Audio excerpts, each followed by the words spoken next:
시청자 여러분 안녕하십니까? 뉴스나인의 신동욱입니다. 원래는 민주당에 있었죠. 지금은 탈당해서 무소속이 된 윤미향 의원이 조총련 행사에 참석하고 돌아온 것 여러분은 어떻게 보셨습니까? 윤 의원은 단지 관동 대지진 100주년을 맞아 당시 희생된 조선인을 위로하기 위한 참석이었다고 주장하지만 사실 앞뒤 정황을 아무리 돌아봐도 납득하기 쉽지 않습니다. 그 행사에선 대한민국을 남조선 괴뢰도당이라고 지칭했다는데 대한민국의 국회의원이 그 말을 끝까지 듣고 있을 수 있느냐는 질문도 하게 됩니다. 더구나 최근 정치권의 이념 논쟁이 치열한 터라 그 파장이 만만치 않은데 오늘은 윤석열 대통령이 직접 나섰습니다. 윤미향 의원의 조총련 행사 참석은 국채를 파괴하려는 반국가 행위라고 정면으로 비판했습니다. 특히 총선을 앞둔 시점에서 대통령이 이념 전쟁을 주도하고 있다는 건 대단히 주목해서 봐야 할 지점이기도 하죠. 오늘 뉴스나인은 홍현주 기자의 보도로 시작하겠습니다. 윤석열 대통령은 수석 비서관 회의에서 자유민주주의 국채를 흔들고 파괴하려는 반국가 행위에 대응해야 한다고 강조했습니다. 반국가 행위에 대해서는 정치 진영에 관계없이 모든 국민과 함께 단호하게 대응해야 한다고 말했습니다. 무소속 윤미향 의원이 지난 1일 일본 도쿄의 조총련 행사에 참석한 것을 겨냥한 건데 대통령실 관계자는 국민 세금을 받는 국회의원이 반국가단체 행사에 참석해 남조선 괴뢰도당이라는 말까지 들으며 끝까지 앉아있는 행태를 어떻게 이해하느냐고 반문했습니다. 지난 1970년 대법원은 조총련을 북괴를 지지 찬양하는 반국가단체라고 확정 판결했습니다. 윤 대통령은 지난주엔 공산 전체주의 세력이 허위 조작과 선동으로 자유사회를 교란시키려는 심리전을 일삼고 있다며 이념 없이는 실용도 없다고 강조한 바 있습니다. 정부는 윤 의원이 사전 접촉 신고 없이 조총련 관련자를 만난 건 남북교류협력법 위반이라고 했습니다. 법 위반에 해당이 되고 통일부는 법과 원칙에 따라 교류협력체계 확립을 한다는 차원에서 대통령실은 이례적으로 무소속 국회의원 1명 행보를 비판하고 나선 데 대해 좌우나 진영을 떠나 자유민주주의라는 헌법 가치를 위협하는 문제로 판단했기 때문이라고 설명했습니다. TV조선 홍현주입니다. 대통령은 반국가 행위라고 했습니다. 그래서 윤미향 의원에게 여기는 왜 갔느냐고 묻자 민단 주최 행사에는 초청받지 못했고 이 행사는 초청을 받았기 때문이라고 대답한 바 있습니다. 물론 초청을 받았기 때문에 갔다는 설명도 무책임하긴 마찬가지입니다만 그래도 그렇다면 100번 양보해서 이해할 수는 있겠습니다. 그런데 저희가 알아본 바로는 그것도 아니었다고 합니다. 그럼 뭐죠? 이태영 기자가 이어서 보도하겠습니다. 윤미향 의원이 도쿄 요코하미 초공원에서 꽃을 들고 추모비 쪽으로 걸어갑니다. 정부 보조금을 받는 일본군 위안부 피해자 지원단체인 정의기억연대 이나영 이사장도 보입니다. 지난 1일 친북단체 조총련이 주최한 간토 대지진 조선인 학살 추모식에 참석한 당시 영상입니다. 이날 고덕우 조총련 도쿄본부 위원장은 우리 정부를 불순한 무리라는 뜻의 남조선 괴뢰도당이라고 불렀지만 윤 의원 일행은 끝까지 자리를 지켰습니다. 앞서 윤 의원은 행사에 참석하면서 주일 대사관의 교통지원을 받은 사실까지 알려져 구설에 오르자 한국의 국회의원들이 몇 분이라도 참여하면 좋겠다는 제안을 받았다고 밝힌 바 있습니다. 입장 충분히 페이스북에 밝혔고요. 행사 주최 측의 초청에 따라 참석했다는 건데 행사를 주최한 조총련 기관지인 조선신보의 간부급 관계자들은 조총련이 윤 의원을 초청하지 않았다는 취지로 말했습니다. 올해는 100년이니까 그래서 남쪽 사람들도 참가한 것이 아닙니까? 참석해달라고 먼저 요청을 했었나요? 네네 그런 게 없죠 뭐. 뜻이 있는 사람들이 다 오는데 뭐. 자진해서 온 거네요, 그럼. 윤미향 의원이 참석하는 건 어떻게 알고 계셨어요? 미리 연락은 없었던데. 그날 가서 알았어요? 네네네. 윤 의원 측은 조총련 측에 공식 초청이 있었냐는 TV조선의 질의에 대해 입장이 정리되는 대로 발표하겠다고 했습니다. TV조선 이태형입니다. 대통령실이 육사에 있는 홍범도 장군 흉상을 이전하기로 했다는 보도가 나오자 문재인 전 대통령이 또 끼어들었습니다. 이쯤 되면 대통령실이 나서서 정리해야 한다는 일종의 훈수를 둔 건데 그러자 오늘 용산 대통령실이 그 말을 되받아 한마디 했습니다. 그나저나 문 전 대통령의 잊히고 싶다라는 말은 이제 완전히 없던 일이 된 듯합니다. 그렇다면 왜 자꾸 정치 현안에 나서는지 이유도 궁금하죠. 이 뉴스는 김아림 기자가 취재했습니다. 문재인 전 대통령이 어제 SNS에 올린 글입니다. 홍범도 장군 흉상철거는 역사를 왜곡하는 처사라며 논란이 커졌으면 대통령실이 나서서 논란을 정리하는 게 옳다고 했습니다. 자신이 김원봉과 함께 국군의 뿌리로 규정했던 인물 흉상 이전에 우려를 표한 지 일주일 만에 이번엔 대통령실을 직접 언급하며 비판한 겁니다. 국가 원로로서 당연히 응당하셔야 될 말씀이라고 생각합니다. 저는 윤석열 대통령이 비겁하다라고 생각을 합니다. 흉상 이전은 국방부가 판단할 문제라고 했던 대통령실은 대통령실이 나서지 않는 게 문제가 아니라 전직 대통령이 지나치게 나서는 게 문제라고 정면 반박했습니다. 지난달엔 잼버리 파행을 두고 사람의 준비가 부족하니 하늘도 돕지 않는다고 한 문 전 대통령과 적반하장 후안무치라는 평가가 있다는 대통령실이 신경전을 벌였습니다.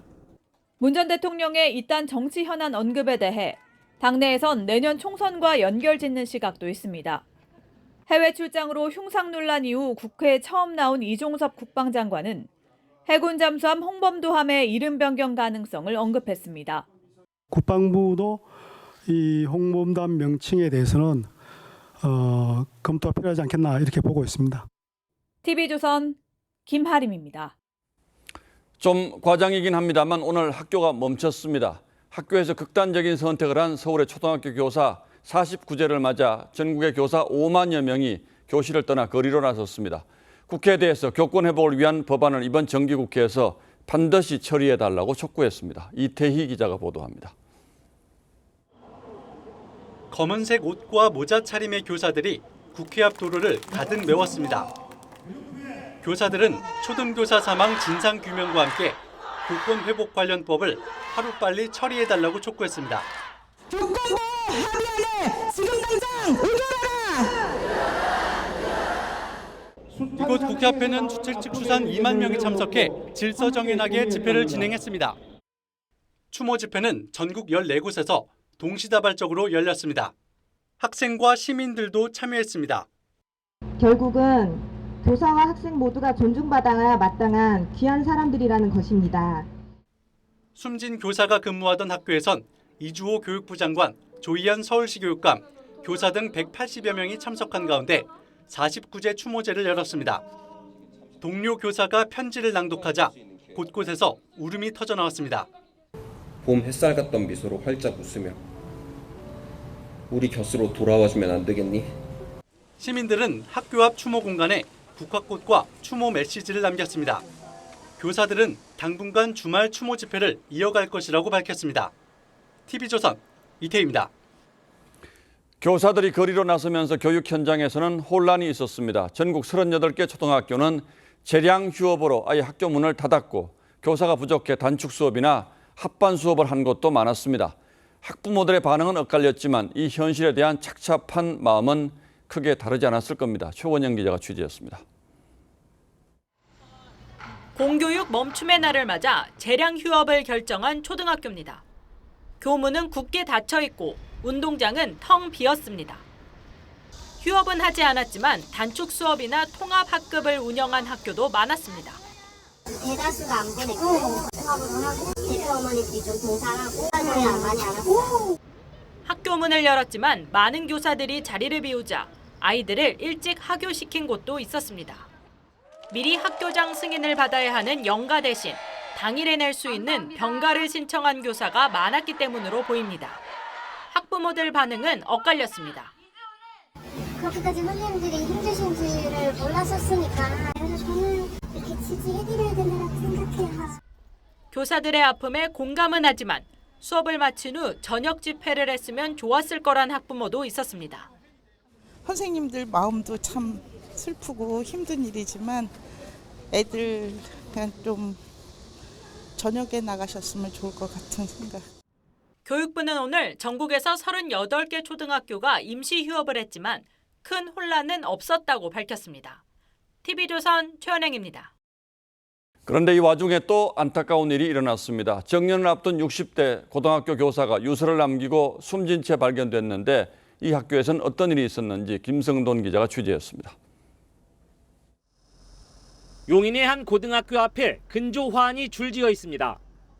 퇴직을 1년 앞두고 숨진 교사 60살 A씨를 추모하는 공간입니다. 동료 교사와 제자들이 쓴 메모글도 빼곡하게 붙어 있습니다. 추모객의 발길도 이어집니다. 명예퇴직을 앞두고선 그런 선택을 하셨다는 게 마음이 아파가지고 이제 가까운 동네에 계시다고 해서 추모하는 마음으로 왔습니다. 숨진 A씨가 발견된 경기도 성남의 한 등산로에서는 가족에게 미안하다는 내용의 유서가 나왔습니다. A씨는 최근 학부모로부터 고소를 당해 경찰 조사를 앞두고 있었습니다. 지난 6월 체육 시간에 A씨가 자리를 비운 사이 배구공에 눈을 다친 학생의 부모가 A씨를 경찰에 고소했기 때문입니다. 방송인 조사만 진행된 상태라 가지고 과실치상으로 배구공을 발로 찬 학생하고 선생님을 고소를 했습니다.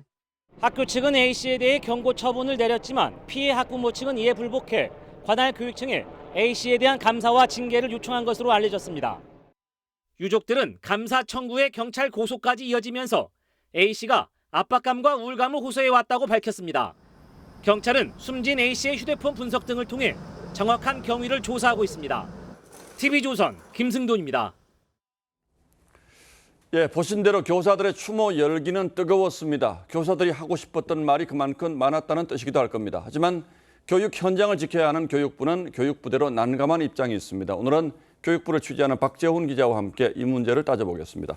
자, 박 기자, 오늘 집회 참가자들에 대해서는 징계가 불가피하다라는 게 교육부의 공식 입장입니까? 네, 교육부는 오늘 집회에 참석한 교사들에 대해서 파면, 해임은 물론 형사 고발까지 검토하겠다고 공개적으로 밝혔습니다.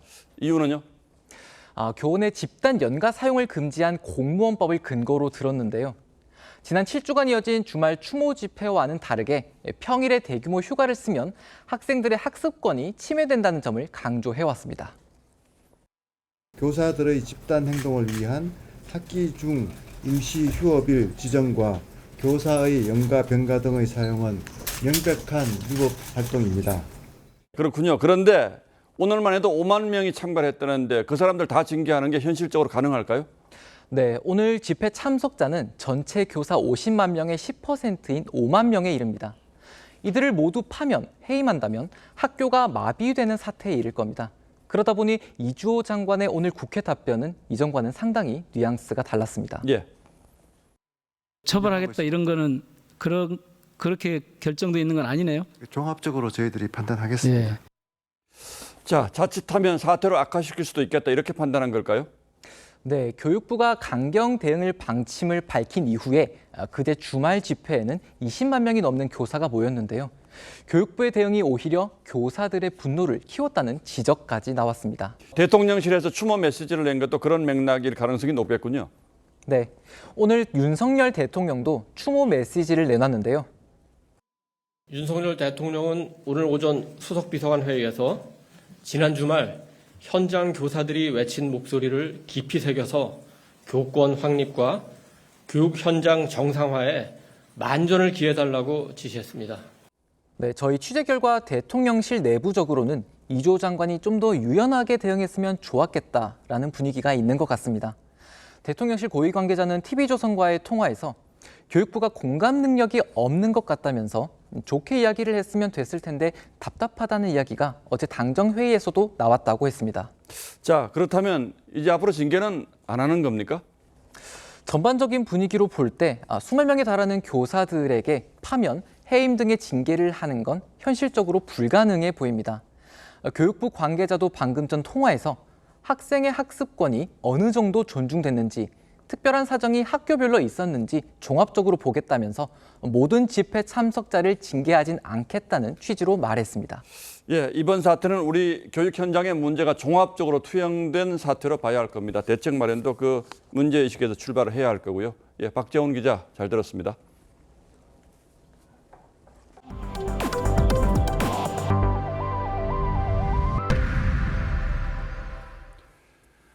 지난 대선 당시 언론 인터뷰를 통한 선거 개입이 있었을지 모르겠다는 의심이 점차 커지고 있습니다. 대장동의 중심 인물 김만배 씨와 전 언론노조 위원장 신학림 씨 간에 있었던 납득하기 어려운 거래가 하나하나 모습을 드러내면서 전체적인 그림은 선거에 개입하려 했다는 정황으로 이어지고 있습니다.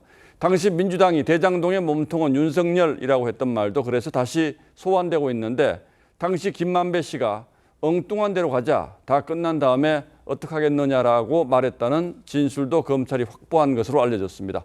엉뚱한 데로 가자, 그 엉뚱한 데는 과연 어디였을까요? 검찰이 파악한 당시 상황을 김영석 기자가 취재했습니다. 허위 인터뷰 의혹이 불거진 김만배 씨와 신학림 전 언론노조 위원장의 대화가 있었던 시기는 2021년 9월로 대선 6개월 전이었습니다. 커피 한 잔 주면서 너는 얘기 다 들었어. 그렇지 가 인마 이러면서 보내드래. 윤석열이다 이러면서. 이후 김 씨는 천화동인 6호 실소유주 조모 씨에게 연락해 멀리 엉뚱한 곳으로 갈 거다. 그러면 사람들은 따라올 것이라고 말한 것으로 검찰은 파악했습니다. 그러면서 다 끝난 다음에 아니었다라고 해도 어쩌겠냐.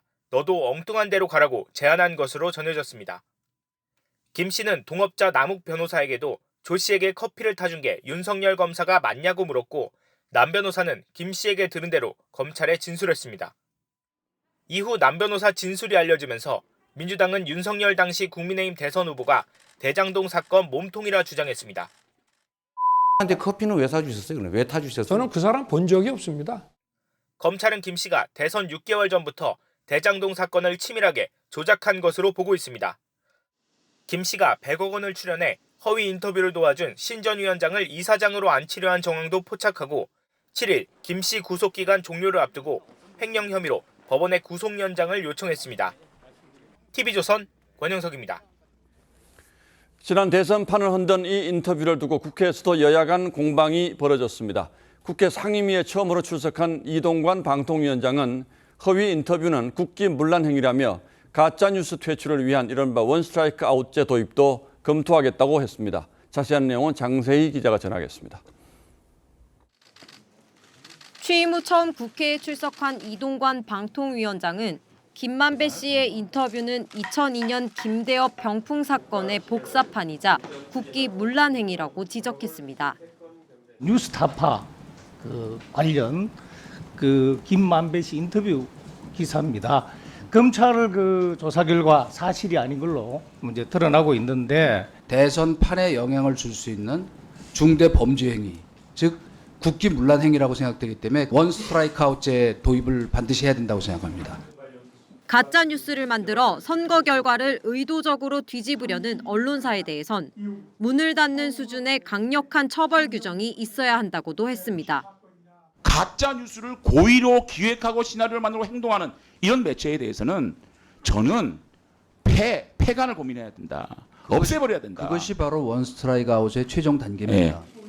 그러자 야당은 한국 정부가 총선을 의식해 후쿠시마 오염수 조기 방류를 요청했다는 일본 매체의 보도에는 왜 침묵하냐고 따졌습니다. 뉴스타파 기사에 대해서 뭐 국기문란이다, 뭐 엄청나게 험악한 얘기들이 지금 오가고 있는데, 그럼 아사히 신문의 이 가짜 뉴스에 대해서는 왜 정부의 대응이 이렇게 미온적인 것인가? 그러지 마세요. 가짜 뉴스 근절 방안과 관련한 공방도 중 설전도 오갔습니다. 이동관 씨가 하신 말씀 보면 BBK 주가 조작 사건이 가짜 뉴스라고요? 개인 이동관한테 질문하는 거 아니지 않습니까? 방통위원장 이동관한테 질문하는 거 아니에요? 방통위원장은 국무위원이 아니에요. 국무회의에 참석을 합니다.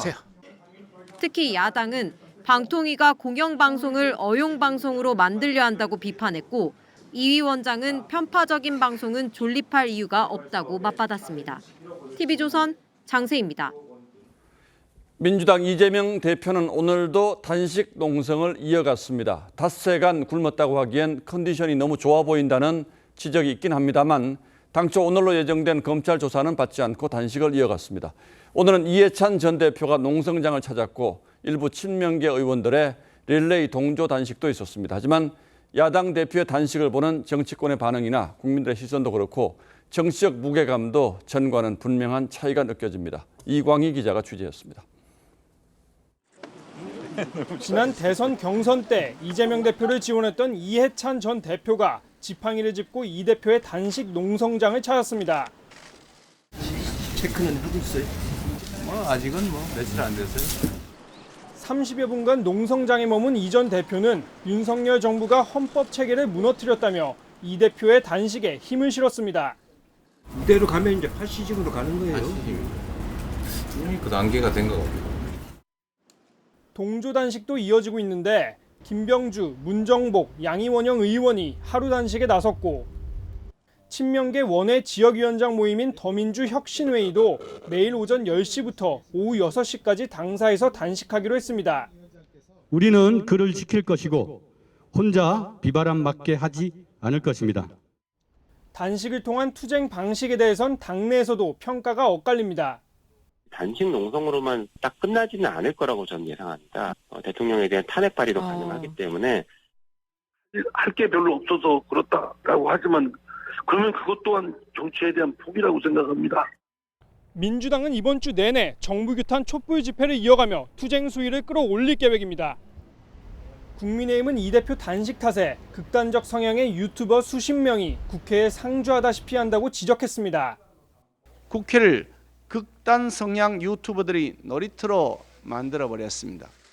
그러면서 정기국회를 볼모로 잡는 단식쇼를 멈추라고 했습니다.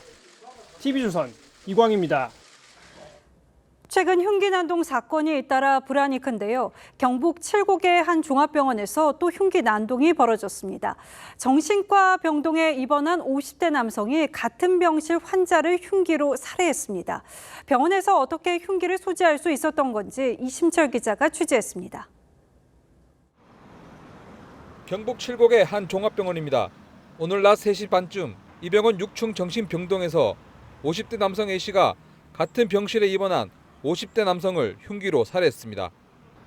A씨는 지난달 7일부터 입원했었고 오늘 외출을 다녀왔습니다. 피해자 A씨는 병원 밖에서 흉기를 가져온 뒤 6층 병실에 올라가 피해자에게 흉기를 휘둘렀습니다. A씨는 범행 직후 간호사 씨를 찾아가 범행 사실을 털어놨습니다. 외출이 자유로운 개방형 병동이다 보니 흉기를 들여와도 속수무책이었습니다. 개방병동이기 때문에 환자들이 이렇게 수시로 들락거리는 상황이거든요. 그래서 저희가 그런 상황을 정확히 들어보아야 될 상황입니다. A씨는 경찰에 현행범 체포됐습니다. 경찰은 이들이 같은 병실을 쓰며 갈등을 빚다 외출했던 A씨가 술을 마신 뒤 범행을 저지른 것으로 보고 정확한 경위를 조사하고 있습니다. 오늘 외출을 갔다 온 거는 맞기 때문에 약간 그런 기미도 있습니다. 이 병원에서는 2019년 4월에도 정신병동 입원 환자가 둔기를 휘둘러 다른 환자 한 명이 숨졌습니다. TV조선 이심철입니다. 직접 만나 환전 거래를 하자고 한 뒤 돈가방만 들고 도망간 사건이 또 벌어졌습니다. 다행히 하루 만에 붙잡혔는데 최근 닷새 사이 벌어진 세 번째 환전 관련 범죄입니다. 김창석 기자입니다. 한 남성이 여성의 가방을 덥석 붙잡습니다. 여성이 안간힘을 써보지만 역부족. 이내 가방을 빼앗기고 맙니다. 돈가방을 빼앗은 남성은 아파트와 주택가 사이 작은 골목길로 도주했습니다. 여기서 채가지고 저쪽으로 도망간다고. 40대 중국인 환전상 황모 씨 측은 싸게 환전해준다며 SNS 등을 통해 홍보했고 이를 보고 찾아온 30대 여성과 직접 거래를 제안했습니다. 현장에서 만난 황 씨는 환전할 돈이라며 한국 돈 1,000만 원을 먼저 건네줬습니다. 돈을 받은 여성이 온라인 뱅킹으로 중국 돈을 송금하자 황 씨가 돌변해 자신이 준 동문치를 다시 빼앗아 달아났습니다. 황 씨는 도주 하루 만에 범행 장소에서 60m 떨어진 집 부근에서 검거됐는데 돈은 없었습니다. 앞서 지난달 30일엔 평택에서, 31일에는 서울 구로에서 각각 8,300만 원과 1억 2,500만 원을 환전상으로부터 훔친 일당이 검거되기도 했습니다. 접근하기에 용이하고 또 목돈 자체를 바로 손에 넣을 수 있다라고 하는 이런 위인책적 요소도 함께 작동한 것이 아닌가. 최근 환전 관련 범죄가 잇따르자 경찰은 인적 드문 장소에서 직접 거래를 피할 것을 당부했습니다. TV조선 김창섭입니다.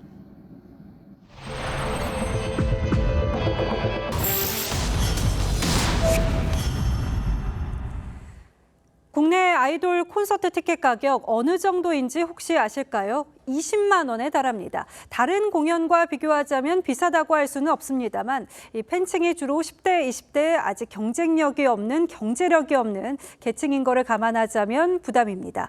공연 비용은 차치해 두더라도 공연 시작 전에 연습을 구경하는데 10만 원을 더 받는 건 어찌 봐야 할까요? 갈수록 진화하는 팬덤 마케팅 소비자 탐사대 한지은 기자가 취재했습니다. 한 남성 아이돌 그룹 콘서트장. 공연 시간 5시간 전부터 소속사 기획상품 판매대엔 긴 줄이 늘어섰습니다. 가수 이름이 새겨진 티셔츠는 7만 9천 원. 플라스틱 응원봉은 4만 원으로 싸지 않은 가격인데도 너도나도 구매합니다. 왜 이렇게까지 비싸지라는 생각이 들 정도예요. 가격 부담이 적지 않지만 공연에 따라 응원봉 불빛을 달리하는 등 기능과 모양의 변화를 줘 때마다 구매하기 일쑤. 혼자 다른 색으로 튀고 거기에 융화되지 못할 수 있다는 생각이 들었어서 그래서 새로 사게 됐던 것 같습니다. 공연 전 미리 들어가 연습 장면을 구경하는 입장권은 웃돈 10만 원을 받고 팬클럽 연회비만 해도 3, 4만 원대에서 최고 6만 원이 넘는 곳도 등장했습니다. 한 달 용돈이 4만 원 정도 되는데 팬클럽 한 번에 가입을 하면 3만 원이 넘어버리니까. 많은 연예기획사가 팬클럽을 직접 운영하면서 회원 자격 유지 비용이 증가한 건데 팬들 사이에선 기획사 상술이 지나치다며 볼멘 소리도 나옵니다. 10만 원씩 더 주는 경우도 많고 너무 장사를 하는 게 아닌가라는 생각이 좀 많이 드는 것 같아요. K-팝 팬클럽 회원 500명을 상대로 한 설문조사에서 응답자 절반은 연예기획사 기획상품에 해마다 10만 원 넘게 지출했다고 답했고 그 가운데서 100만 원 이상 썼다는 응답자도 14명에 달했습니다. 저도 하나쯤 이게 남겨놔야지 하고 하나씩은 구매를 했었거든요. 근데 이게 좀 시간이 지나니까 좀 허탈하더라고요. 스타와 팬 사이 소통의 장인 팬클럽이 기획사 수익 창출 수단으로 점차 변질되고 있다는 지적이 나옵니다. 좀 많은 사람들이 참여하고 그들이 좀 편안한 마음으로 좀 가격을 지불할 수 있게 구조 자체를 좀 바꾸면 좋겠다 이렇게 생각이 듭니다. 한 대형 기획사 측은 공연 제작 원가와 유통, 물류 등을 종합 고려해 책정한 가격이라고 해명했습니다. 소비자 탐사대 한지은입니다. 앞으로 3주 뒤면 총 6일 동안의 긴 추석 연휴가 시작되죠. 여객 수요가 폭증하고 있습니다. 여행사들은 하루에 문의 전화를 3,000통씩 받을 정도인데요. 항공사들은 임시편 편성에 나섰습니다. 김연아 기자입니다. 서울 동작구의 한 여행사 콜센터.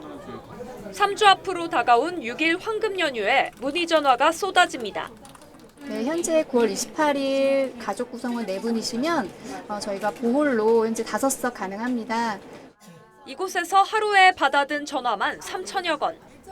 연휴 기간 예약률은 이미 지난해 같은 기간 대비 30배에 달하고 인기 여행 상품은 일찌감치 동이 났습니다. 그리고 출발 시간대가 좋은 항공 같은 경우에는 벌써 조기 매진이 된 상태입니다. 연휴 여객 수요가 급증하자 항공사들도 분주해졌습니다. 대한항공과 아시아나가 추가로 띄우는 항공편만 해도 도합 100편이 넘습니다.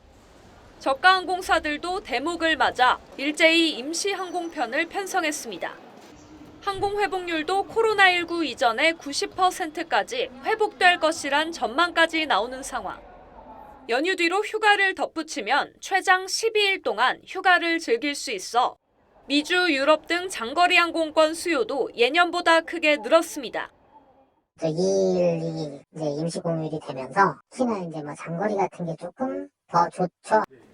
다만 국제유가 상승에 유류 할증료의 오름세가 지속되고 있고 수요까지 폭증한 만큼 금티켓으로도 불리는 장거리 항공권 가격 부담은 한동안 이어질 것으로 전망됩니다. TV조선 김윤아입니다. 최고금리가 연 4% 이상인 예금 적금 상품들이 다시 등장하고 있습니다. 그러면서 최근 한 달 동안 시중은행 수신고는 10조 원 넘게 늘어났는데요. 돈의 흐름이 안전자산 쪽으로 옮겨가는 분위기입니다. 김지아 기자가 취재했습니다. 직장인 김모 씨는 지난해 가입한 적금의 만기를 맞아 시중은행과 인터넷 은행 등의 예적금 이율을 꼼꼼히 비교해보고 있습니다. 은행 금리가 지금보다 더 오르긴 힘들다는 생각에 금리가 높고 장기로 묶어둘 수 있는 상품을 찾는 겁니다. 이제 적금이 끝난 지 얼마 안 돼서 지금 알아보니 연 4~5%짜리 상품이 이거 말고는 더 안 나올 것 같아서 지금 열심히 알아보고 있는 중이고, 최근 은행권에선 지난해 9월에서 11월에 몰린 예적금 만기가 돌아오자 4에서 5%대 상품을 속속 내놓으며 자금 확보에 나서고 있습니다. 실제로 지난달 말 기준 5대 은행의 정기 예금과 정기 적금 잔액은 각각 12조 원, 1조 원씩 늘어 총 수신 잔액은 10조 원 넘게 뛰었습니다. 채권 금리도 그렇고 올라가고 있기 때문에 은행들이 조금은 올리긴 할 텐데 곧 4%는 은행권들이 다 좀 이제 돌파를 하게 될 것 같고요. 시중은행까지 고금리를 앞세워 경쟁에 뛰어드니 저축은행의 긴장감은 점차 커지고 있습니다. 가뜩이나 실적 개선이 어려운 상황에서 금리 경쟁력까지 상실하면 예금 이탈은 피할 수 없기 때문입니다. 당장 이번 달부터 금융권 상품 경쟁이 한층 치열해지는 가운데 금융당국은 은행들이 고금리 특판 등의 과잉 경쟁을 자제하고 연체율 등 건전성을 더 강력히 관리해달라고 주문했습니다. TV조선 김자입니다. 중국 가전제품 하면 저렴한 가격이나 가성비를 떠올리는 분들이 많을 텐데요. 유럽 최대 가전 박람회 IFA 2023에서 중국 업체들이 확 달라진 모습을 선보였습니다. 기술력을 바탕으로 고가 프리미엄 시장에 도전장을 내밀었습니다. 유혜림 기자입니다. 중국 스마트폰 제조사 아너가 세계에서 가장 얇은 폴더블 폰이라며 공개한 제품입니다. 반으로 접었을 때 두께가 삼성전자의 최신 폴더블 폰보다 3.5mm 더 얇은데 배터리 용량은 13.6% 더 큽니다.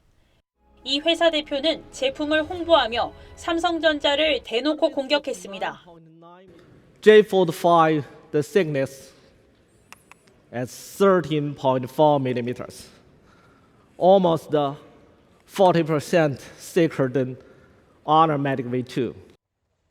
올해 독일에서 열린 이 판은 미중 갈등 속에 유럽 시장을 공략하려는 중국 업체들이 총출동했습니다. 전체 참가 업체 2천여 곳 중 61%가 중국 업체들입니다. 그동안 중저가 보급형 제품에 주력했던 중국 업체들은 기술력을 갖춘 프리미엄 제품을 선보이기 시작했습니다. 중국 대표 TV 제조사인 TCL은 전시품 중 가장 큰 164명 4K 마이크로 LED TV를 전시했습니다. 중국 하이센스도 고화질의 8K 레이저 TV를 처음으로 공개했습니다.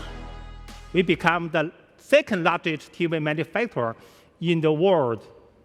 In 2023, Hisense will produce around 28 million display products. 전문가들은 중국산 프리미엄 제품의 완성도는 아직 국내 브랜드에 못 미치지만 추격 속도는 매우 빠르다고 평가했습니다. TV조선 유혜림입니다. 오랜 부진의 늪에 빠진 수출을 살리기 위해서 정부가 추가 지원책을 내놨습니다. 수출 기업의 대출과 보증 등으로 181조 원을 지원하고 또 용인 반도체 국가산업단지의 예비 타당성 조사를 면제해 주기로 했습니다. 수출 회복으로 이어질 수 있을까요? 박상현 기자가 보도합니다. 2026년 착공을 목표로 진행 중인 용인 반도체 국가산단. 정부가 이곳에 예비 타당성 조사 면제를 추진합니다. 반도체 수출 위기를 극복하기 위한 방안으로 조성 기간을 6개월 단축할 수 있습니다.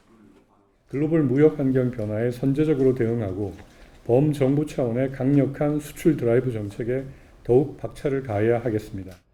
수출 기업에 대한 금융 지원도 강화됩니다. 연말까지 무역과 수출을 위해 대출 보증 등의 방식으로 181조 원을 공급하고 국가 첨단 산업 유통 기업에겐 투자금의 50%까지 보조금을 지급합니다. 콘텐츠 수출을 위한 1조 원 규모의 전략 펀드도 조성합니다. 수출 지역 다변화를 위해 중동과 EU 등 전략 지역에 수주 지원단을 파견하기로 했습니다. 규제 같은 거를 이제 완화시켜서 성장의 어떤 동력을 자꾸 찾게 하는 그런 방식의 어떤 정부 정책을 취하고 있기 때문에 상저하고는 기대를 좀 하고 있다고 봐도 될 것 같고요. 정부도 조심스럽게 낙관론을 폈습니다. 수출 감소폭이 추가적으로 완화될 것으로 예상되며 4분기 중에는 수출이 플러스 전환될 것으로 기대됩니다. 11개월 연속 마이너스 수출을 끝내고 경제 회복을 앞당기기 위한 정부의 발걸음이 빨라지고 있습니다. TV조선 박상현입니다. 윤석열 대통령이 아세안과 G20 정상회의 순방을 하루 앞두고 가진 외신 인터뷰에서 중국을 향해 북한 비핵화에 적극적으로 나서라고 공개적으로 요구했습니다. 북한을 겨냥해선 핵과 미사일 개발을 중단하지 않으면 체제 불안전이 더욱 심해질 것이라고 경고했습니다. 이 발언에는 어떤 의미들이 담겼는지 황선영 기자가 그 배경을 취재했습니다. 윤석열 대통령은 AP통신과의 인터뷰에서 중국을 향해 북한 비핵화를 위해 건설적인 노력을 해야 한다고 했습니다. 그러면서 북한의 핵 개발은 중국의 국익 측면에서도 결코 바람직하지 않다며 북한에 대한 막강한 영향력을 가진 중국이 어떻게 그 영향력을 활용할지가 중요하다고 강조했습니다.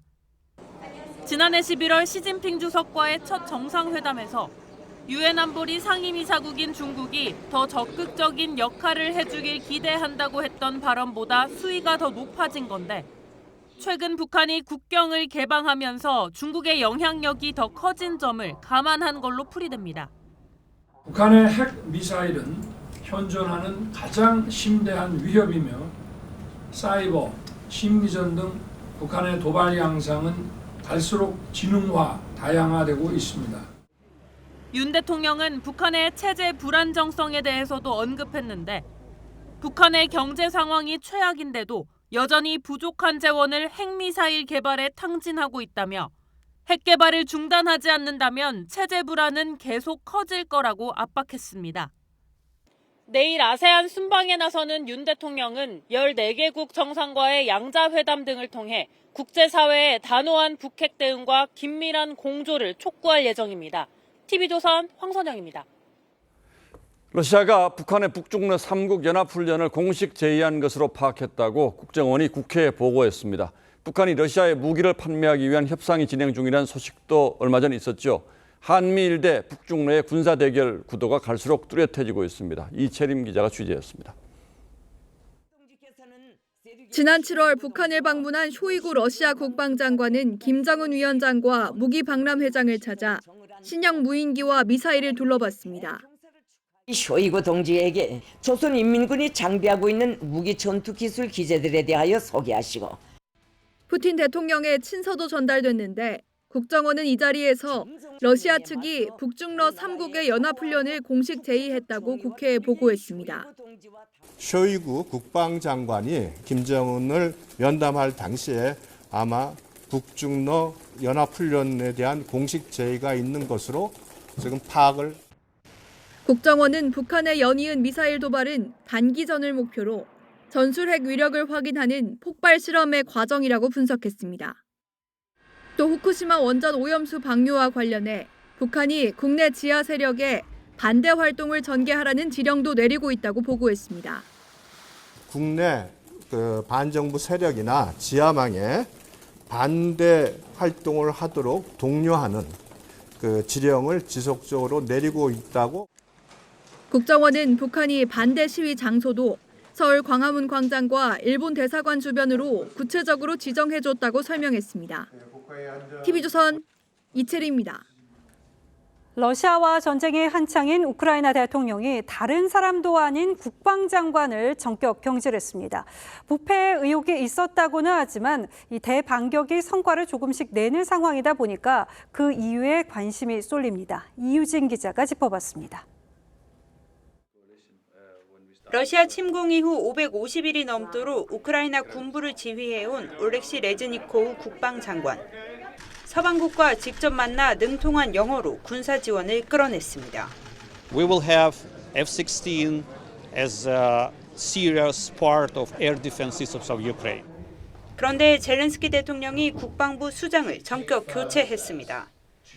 우크라이나의 대반격이 성과를 내기 시작한 만큼 새로운 전략이 필요하다는 판단에 섭니다.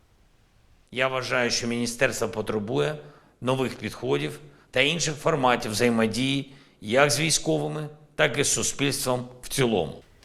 이번 경질은 반부패 운동의 일환이기도 합니다. 나토와 유럽연합 가입 조건을 충족하기 위해 우크라이나는 최근 국가 전반의 부패 척결 운동을 벌여왔습니다. 레즈니코우 또한 지난 1월 식량 가격을 부풀렸다 등 부패 의혹이 불거졌습니다. 후임으로 야당 정치인 루스템 우메로우를 내정했습니다. 외신들은 전쟁 이후 우크라이나가 가장 큰 규모로 국방체제를 개편하려 한다고 평가했는데 젊은 정치인의 국방 전략을 맡기는 건 자충수가 될 수 있다는 우려도 있다고 지적했습니다. TV조선 이유진입니다. 지구촌 곳곳이 이상기후로 몸살을 앓고 있다는 소식 자주 전해드렸는데요. 이번에는 미국 네바다주 사막에 기습폭우가 내렸습니다. 하루 만에 석 달치 강수량이 쏟아지면서 현지 축제에 참가했던 7만여 명이 고립됐습니다. 보도에 김자민 기자입니다. 축제 참가자들이 진흙탕으로 변한 사막 위를 힘겹게 걸어갑니다. 신발에 비닐봉지를 씌우거나 오리발을 끼우기도 합니다. This mud turned very slippery and hard to drive on and walk on. 미국 네바다주 사막에서 열리는 문화예술 행사 버닝맨 축제장 인근에 기습폭우가 쏟아졌습니다. 하루 동안 최대 석 달치 강수량이 퍼부었고 배수 시설이 없는 사막 땅은 진흙구덩이로 변했습니다. Here's what it looks like on your feet. It's horrible. Everything is wet. Everything is muddy. 차바퀴가 진흙에 빠져 오도 가도 못하는 상황이 벌어지자 주최 측은 차량 출입을 통제했고 참가자 7만여 명이 고립됐습니다. 음식과 물도 아껴 먹어야 하는 상황입니다. 축제에 참가했던 유명 연예인들은 다음 행사를 위해 진흙탕을 헤치고 8km를 걸어 나왔습니다. Hundreds of vehicles that are completely stuck in the mud. There are people walking on foot to the nearest city of Gerlach. 축제 현장에선 한 명이 숨졌는데 현지 경찰은 날씨 관련 여부 등 사망 원인을 조사 중이라고 밝혔습니다. TV조선 김자민입니다.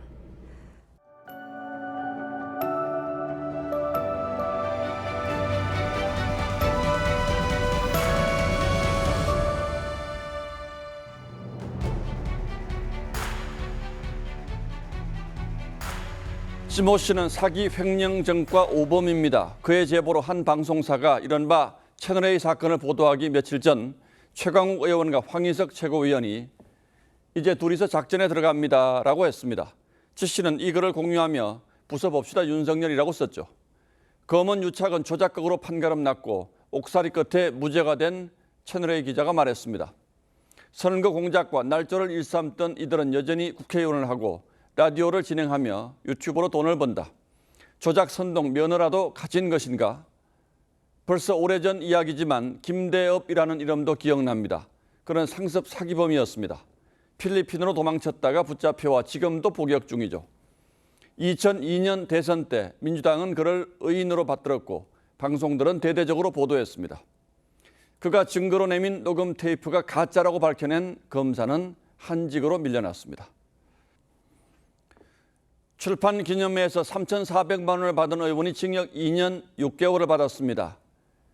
이 유명한 시집은 현대문학 최고가 1억 5천만 원에 낙찰됐죠. 부물급 고수의 값도 대개 1억 원대에 머뭅니다.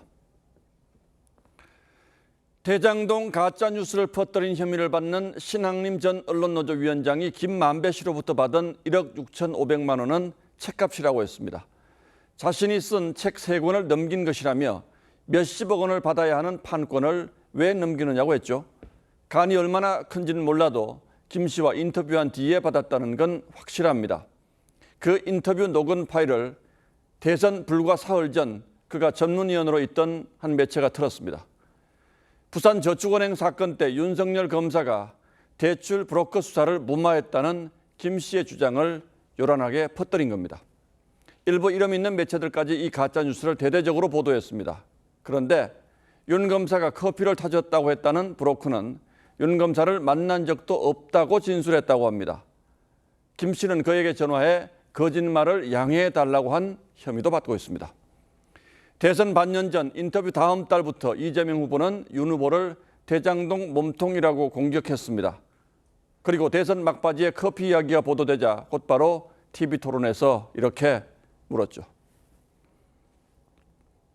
한테 커피는 왜 사주셨어요? 그럼 왜 타주셨어요? 저는 그 사람 본 적이 없습니다.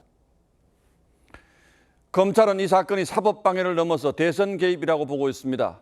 가짜 뉴스로 선거판을 흔드는 조직적 조작과 선동이라는 것이죠. 그 논란의 한복판에 언론노조 위원장을 지낸 신앙림 씨가 섰습니다. 물론 아직 진실은 흐릿합니다. 하지만 이런 의혹의 중심에 선 인물이 언론인이었다는 사실 자체로 저 역시 부끄러움을 느낍니다. 가난한 시인이 헐값 시집을 탓하기 앞서 스스로를 돌아봅니다. 시집 한 권에 3,000원이면 국밥이 한 그릇인데 내 시집이 국밥만큼 사람들 마음을 덮여줄 수 있을까? 신 씨는 유력신문사 기자 출신으로 수십 년 노조 활동을 하며 전국 언론 노조를 이끌었습니다. 그런 사람이 자기 책값으로 1억 몇천만 원 운운한다는 게 기가 찰 따름입니다. 9월 4일 앵커의 시선은 선거판 의인 열전이었습니다.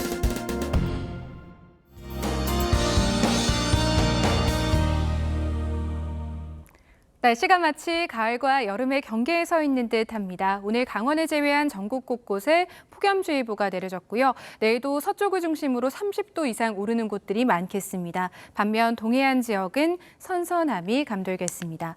영동 지역은 내일 오전 사이 비가 조금 내리겠습니다. 늦은 오후부터 경기와 강원 북부 내륙에는 소나기가 지날 텐데요. 시간당 30mm 내외로 세차게 쏟아질 수 있어 주의하셔야겠습니다. 영남 해안에는 내일 오전부터 강한 바람이 불어오겠습니다. 내일 강원 산지와 중부 내륙, 남부를 중심으로는 짙은 안개가 예상됩니다. 교통안전에 유의하시기 바랍니다. 내일 아침 기온 서울과 부산이 24도로 오늘과 비슷하겠고요. 낮 기온은 서울과 창원이 31도로 예상되는데요. 습도 때문에 체감 온도는 조금 더 높겠습니다. 동해안 지역은 모레까지 비가 오락가락 이어지겠고 그 밖의 지역은 맑은 날이 많겠습니다. 날씨였습니다. 9월 4일 월요일 뉴스9은 여기서 모두 마칩니다. 시청해주신 여러분 고맙습니다.